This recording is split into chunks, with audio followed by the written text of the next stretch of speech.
Okay. Okay, so this is chapter 3. Uh, know your variables. So this covers the two kinds of Java variables: primitives, which hold actual values direct, directly, and references, which hold a pointer on an object on the heap, not the object itself.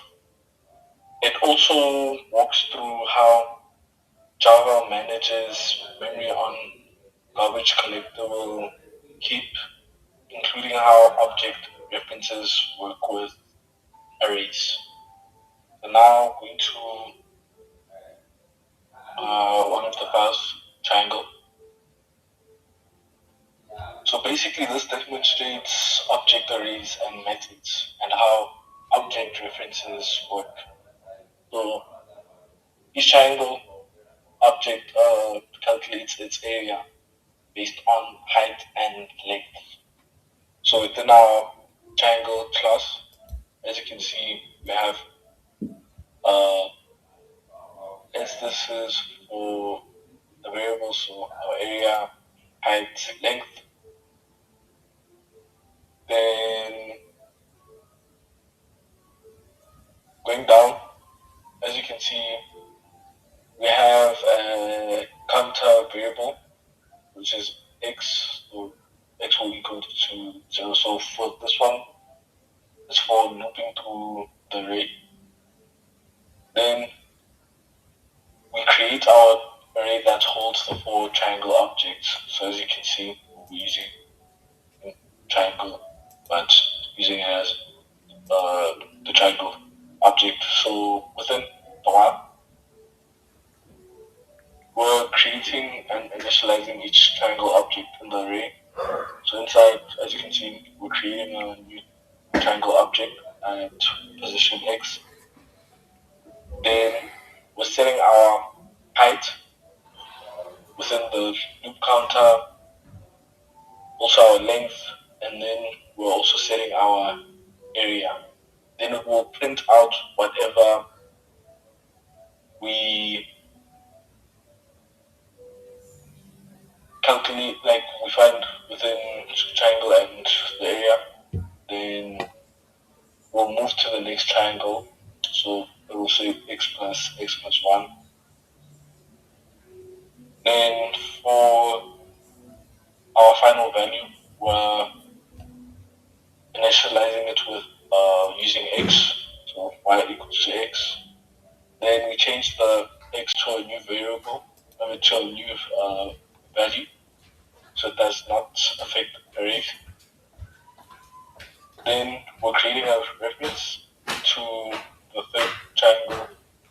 Then we modify the area of the triangle. Then it will print out how the references work, and then we have a metric to calculate the area. So as you can see, area equals to height times length divided by 2. So when we what's this run the file from my side, as you can see, we already have triangle 0, area equals to 4, triangle 1, area equals to 10, and so on and so forth. And yeah, moving to Kabelo. Right. So obviously, what we're dealing with here is what we're dealing with here is your habits and histories. So we're dealing with. So let's start with habits. So we got a class named habits. That's pretty much what we're dealing with here. Right, it's our class. And in our class, it's got habits, and then within the curly brackets, it's got a string name called instance variables. So each habits object gets its own name. Then public static void main,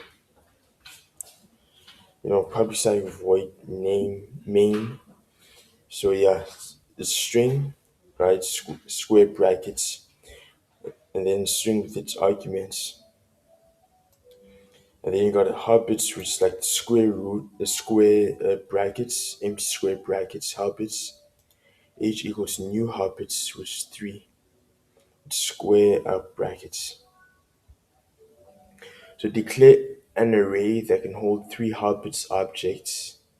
The array itself exists now, but all 3 slots are empty now until you create objects below. So you got integer z equals -1. So we're going to start at -1 so that after the first z equals z plus 1 below, z becomes 0. Arrays are 0 index. So the first slot is h, square bracket 0, not h, square bracket 1. So while z is less than 2, we're going to keep looping while z is less than 2. So this lets the z take the 0, 1, and 2, then 3. Passes through the loop, then 1 per array slot. Z equals z plus 1. Increment z first, so on 1, z becomes 0.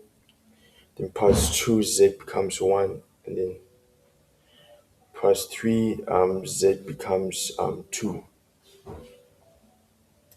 So yeah, so as you can see here, we can create a new object and store it in slot z. As you can see, and give every habit the default name billable first. So h square brackets z, new habits empty array brackets, then h square brackets z dot name equals billable. Give every habit the default name billable first. And then you got if statement z strict operand operator 1. H square bracket z dot name equals Frodo, then overwrite the name for slot 1. Then if z strict operand operator 2, we're gonna overwrite the name for slot 2. Slot 0 never matches either if, so square bracket 0 h name is left as billboard, then system, then we got our output. So this prints out the line break, then finish the line and move on to the next one. So that's Hobbits. So my name is Frodo.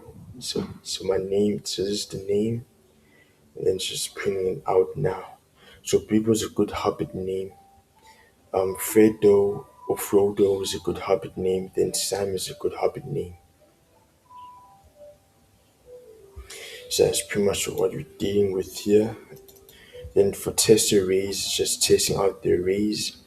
So you're going to create an integer array to store index position. So assign values to the index array.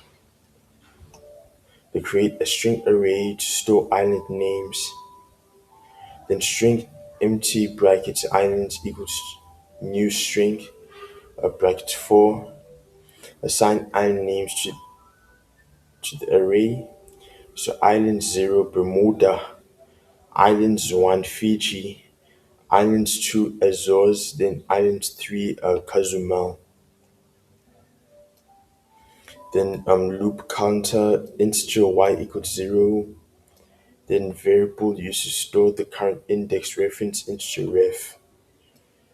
And then loop through the index array. Then while y is less than 4, then get the value stored at the current index position. Ref equals index square brackets y. Display the island located at the position. System.out.print island equals, then system.out.print in island's ref. Then move to the next position, the index array, y equals y plus 1. So yeah, and then the test arrays, what that's going to print out is this.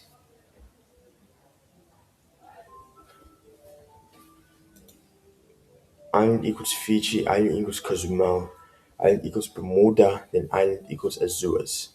So that's pretty much what's being printed out.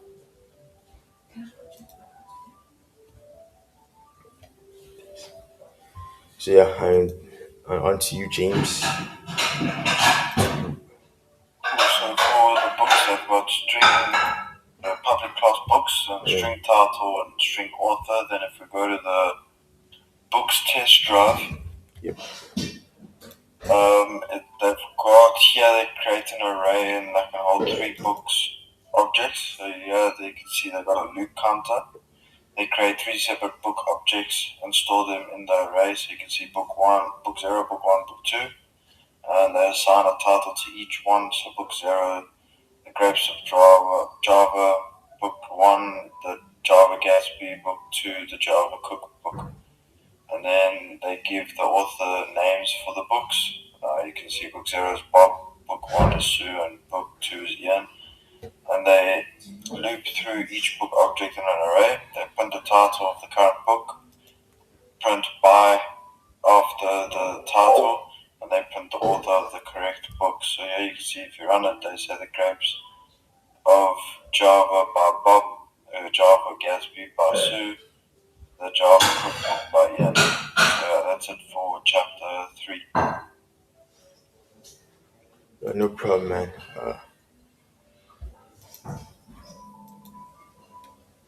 Things Nice. change. Things